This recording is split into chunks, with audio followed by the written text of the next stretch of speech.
नमस्कार. मी अरविंद विठ्ठल कुलकर्णी. अधोरेखितचा आजचा विषय आहे कबरीच्या साक्षीने शंभूराजांचे स्मारक उभारा.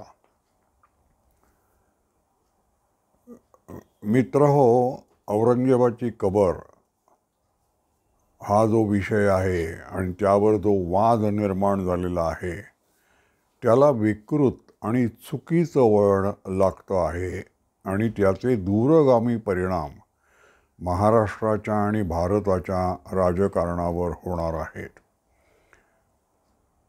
ह्या वादाचे 4 पैलू आत्ता मला तरी दिसत आहेत. एक म्हणजे काँग्रेसचे महाराष्ट्राचे अध्यक्ष हर्षवर्धन सपकाळ, मुख्यमंत्री देवेंद्र फडणवीस, भूतपूर्व मुख्यमंत्री अब्दुल रहमान अंतुले आणि विश्व हिंदू परिषद असे 4 मुद्दे आहेत. हर्षवर्धन सपकाळ यांनी कबर उद्ध्वस्त करायला विरोध केला आहे. तेवढंच असतं तर मी ते समजू शकलो असतो. त्यांनी कोणतंही तार्किक किंवा तात्विक कारण दिलेलं नाही. त्यांनी देवेंद्र फडणवीस हे औरंगजेबा इतकेच क्रूर आहेत या मुद्द्यावर भर दिलेला आहे. याचा अर्थ त्यांना मतपेढीचं राजकारण अभिप्रेत आहे. ते आपल्या मतपेढीला सांगतायत की पहा, आम्ही तुमच्या बाजूने आहोत. आम्ही कोणत्याही परिस्थितीत ही कबर उद्ध्वस्त होऊ देणार नाही आणि महाराष्ट्राचे मुख्यमंत्री देवेंद्र फडणवीस यांना जास्तीत जास्त बदनाम करण्याचा प्रयत्न आम्ही करतो आहोत आणि औरंगजेबाशी त्यांची तुलना केली की ते डिफेन्सिव्हवर जातील, आपला बचाव करण्यात त्यांची शक्ती जास्त खर्च होईल, अशी आमची रणनीती आहे असं ते सांगतायत. औरंगजेबाविषयी हर्षवर्धन सपकाळ यांना किती प्रेम आहे किंवा किती राग आहे, त्या औरंगजेबाला किती जवळचा किंवा लांबचा मानतात हे त्यांच्या विधानावरून काही तसं स्पष्ट होत नाही. जर औरंगजेबाविषयी त्यांच्या मनात जो सर्वसाधारण मराठी माणसाच्या आणि हिंदूच्या मनात राग असायला पाहिजे तो जर त्यांच्या मनात असेल तर आज ते महाराष्ट्र काँग्रेसचे अध्यक्ष असल्यामुळे त्यांनी अशी मागणी करायला पाहिजे की पट्टाभी सीतारामय्या जे काँग्रेसचे अध्यक्ष होते आणि ज्यांनी काँग्रेसचा इतिहास लिहिला आहे त्या पुस्तकामध्ये ही जी मोठमोठी मंदिरं आहेत, मथुरा, वृंदावन, गोकुळ, अमुक तमुक, तिथले पुजारी तिथे येणाऱ्या स्त्री भक्तांचा विनयभंग करत असत. त्याविषयीचा राग आणि स्त्रीदाक्षिण्य, स्त्रीचा अभिमान म्हणून औरंगजेबाने या मशिदी पाडल्या आहेत असा खोटा इतिहास त्यांनी लिहिला. त्याविषयी पुरावे मागितले तेव्हा पुरावे देता येत नाहीत असं त्यांनी सांगितलं. याविषयी हर्षवर्धन सपकाळ यांचं मत काय आहे हे ते जोपर्यंत सांगत नाहीत तोपर्यंत ते मतपेढीचं राजकारण करतायत हे आपण गृहीत धरलं पाहिजे.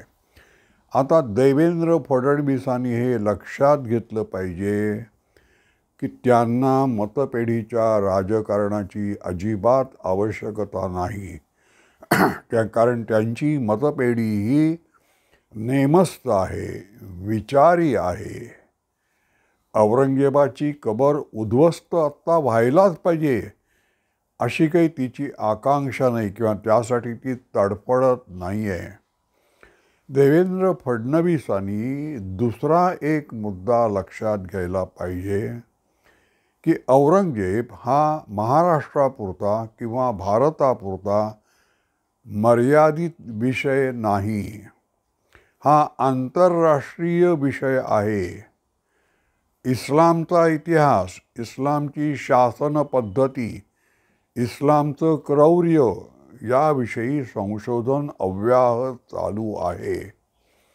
त्यामुळे इस्लामी राज्यकर्ते जिथे जिथे राज्य करत होते तिथे त्यांनी कसं राज्य केलं, त्याविषयी लोकांच्या भावना काय आहेत, लोकांच्या मनात त्यांच्याविषयी किती आदर आणि किती राग आणि किती द्वेष आहे, याची चर्चा होणार आहे. आणि या चर्चेमध्ये औरंगजेबाच्या खुलताबादच्या कबरीचं काय झालं हा विषयसुद्धा येणार आहे. हे मी का सांगतो आहे, आत्ता पंतप्रधान नरेंद्र मोदी यांची जी सगळी खटपट चालू आहे ती जागतिक प्रांगणामध्ये भारताला काही महत्त्वाचं स्थान मिळावं. आणि ते स्थान का मिळावं, तर युद्धानं जर्जर झालेलं जग शांतता हवी असेल तर केवळ भारताकडे ती जगानं वळलं पाहिजे. कारण भारत हा शांततेचा संदेश देणारा, समन्वयाचा संदेश देणारा, ऑल इन्क्लुझिव्हनेसचा संदेश देणारा असा एकमेव देश आहे. त्यामुळे जसं इस्लामकडे आंतरराष्ट्रीय क्षेत्रांचं लक्ष आहे, विविध क्षेत्रांचं अभ्यासकांच्या, विचारवंतांच्या, तसं हिंदू संस्कृतीकडे सुद्धा लक्ष आहे. त्यामुळे बघा, हिंदू संस्कृती ही इस्लामपेक्षा काही वेगळी नाही. ते सुद्धा औरंगजेबाची खबर खणून काढतात असं तुम्हाला म्हणायला हवं आहे का? उलट औरंगजेबाची खबर त्यांनी तशी ठेवली आणि त्याचे जे परिणाम हवे होते इस्लामचं क्रौर्य दाखवण्यासाठी, त्यासाठी त्यांनी औरंगजेबाने ज्यांना छळलं त्यांचं स्मारक तिथे उभारलं आणि औरंगजेबाला या मातीत आम्ही गाडला असं त्याला एक वेगळं वळण दिलं. तर त्याचा उल्लेख आंतरराष्ट्रीय अभ्यासकांमध्ये होईल, आंतरराष्ट्रीय पुस्तकांमध्ये होईल. कारण इस्लामविषयीचं संशोधन थांबणार नाही. तेव्हा औरंगजेबा हा विषय महाराष्ट्रापुरता मर्यादित नाही, शिवसेनेपुरता, मुसलमानांच्या मतापुरता मर्यादित नाही. दुसरा एक पैलू पहा, काय होईल आत्ता जर कबर उद्ध्वस्त केली तर. अब्दुल रहमान अंतुले मुख्यमंत्री झाल्यानंतर त्यांनी महाराष्ट्र प्रदेश काँग्रेसचं टिळकनगर, काकासाहेब गाडगीळ मार्ग, प्रभादेवीला, केडगल्लीत जे कार्यालय आहे तिथे यशवंतराव चव्हाणांची प्रतिमा होती. महाराष्ट्रातले मुख्यमंत्री म्हणून, माजी मुख्यमंत्री म्हणून. ती काढून टाकली त्यांनी. आणि यशवंतराव चव्हाण हा महाराष्ट्राला लागलेला कलंक आहे असे उद्गार काढलेत. अशा माणसाच्या तसबिरी मला नकोत. त्यावेळेला मी विवेक साप्ताहिकाचा संपादक होतो. ही आपली संस्कृती नव्हे असा मी अग्रलेख त्यावेळेला लिहिलेला आहे. तेव्हा माझी ही मतं आत्ताची नाही आहेत, ही त्यावेळची आहेत.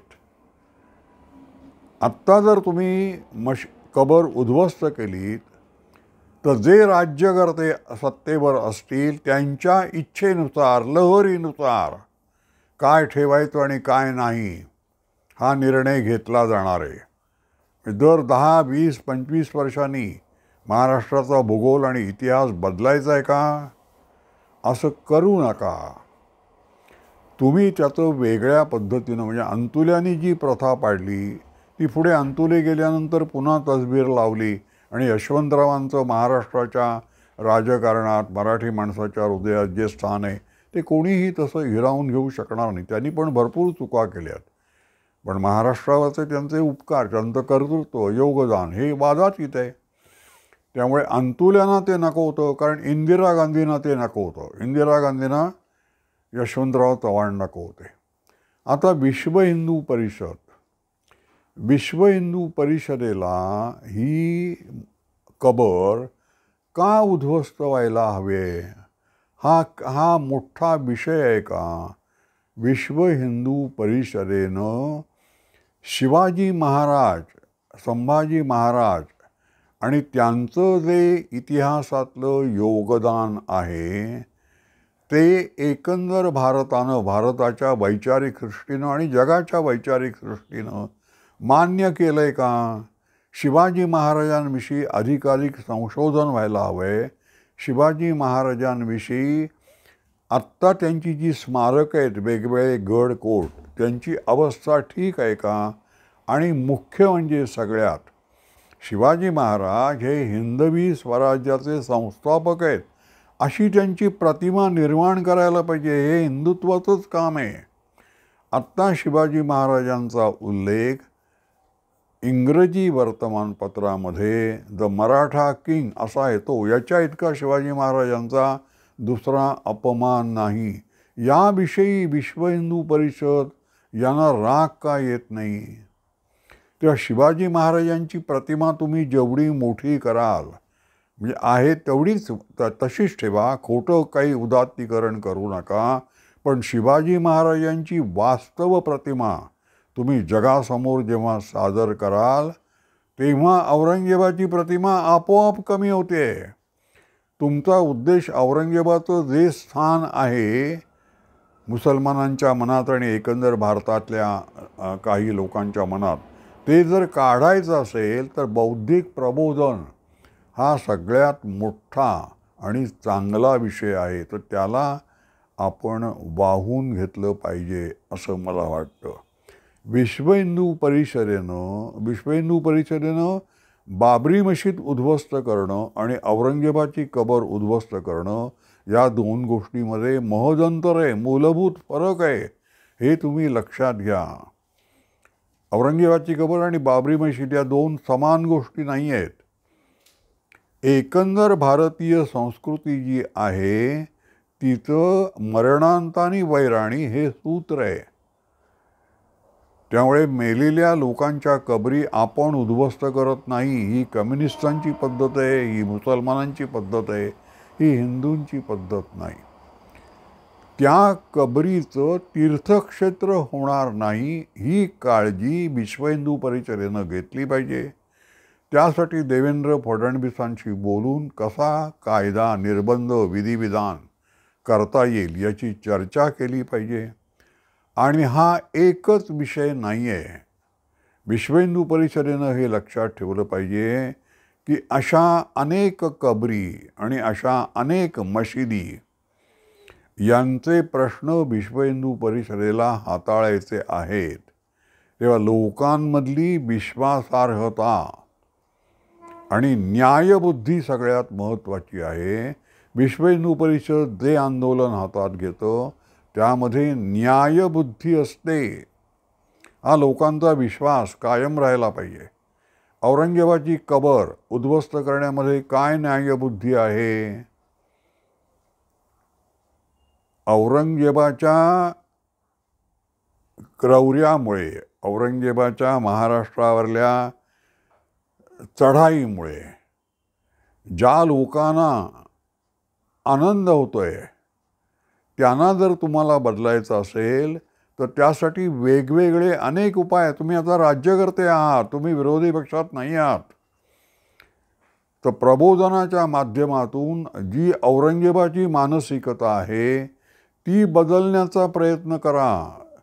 कबर उद्ध्वस्त करण्यामुळे तुम्ही आपल्याच पायावर आपल्या हातानं कुऱ्हाड मारून घेताय, नको त्या प्रथा पाडताय. आणि औरंगजेबाची कबर आत्ता एकंदर भारतीय वातावरणामध्ये तुम्हाला कोणत्याही प्रकारे तुमच्या प्रतिष्ठेला धक्का पोचवत नाही आहे. तुम्हाला त्यात वाईट वाटून घेणं, औरंगजेबाची कबर आहे बघा काय, असं काही नाही आहे. औरंगजेबाचं स्मारक कुठे होत नाही आहे ना, एवढं तुम्ही पहा. 2 औरंगजेब रोड हा भारताच्या पहिल्या गृहमंत्र्याचा पत्ता होता. ती अवमानकारक गोष्ट होती. औरंगजेबाची खुलताबादला कबर आहे तशीच राहू द्या. कारण तुम्हाला यापेक्षा खूप मोठे विषय ज्याचा भारताच्या राजकारणावर, जगाच्या राजकारणावर परिणाम होणार आहे ते लक्षात घ्या. आणि औरंगजेब, इस्लाम हा विषय महाराष्ट्रापुरता, भारतापुरता मर्यादित नाही, तो जागतिक चर्चेचा विषय आहे, याचं भान सोडू नका. माझा हा व्हिडिओ आपल्याला आवडला असेल तर लाईक करा, शेअर करा आणि सबस्क्राईब करा. धन्यवाद. हां, अरे